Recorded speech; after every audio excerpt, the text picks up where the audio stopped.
So instantaneous rate of change is essentially velocity.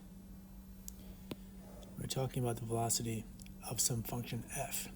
So f will be the position vector, and its instantaneous rate of change of f is r. We don't know what the position vector is, but we know its position at t equals 2. And the question is asking, what is the position when t is 6? Well, remember that these are vectors, right? That's what we mean by a vectored value function. And our vectors have horizontal components and vertical components.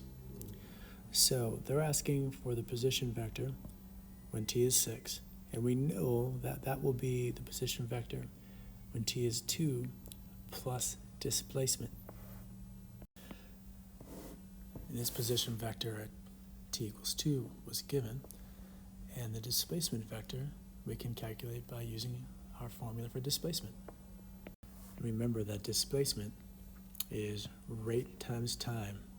That gives us distance. Sometimes the rate is positive, sometimes it's negative. So combining all of that gives us displacement or net change.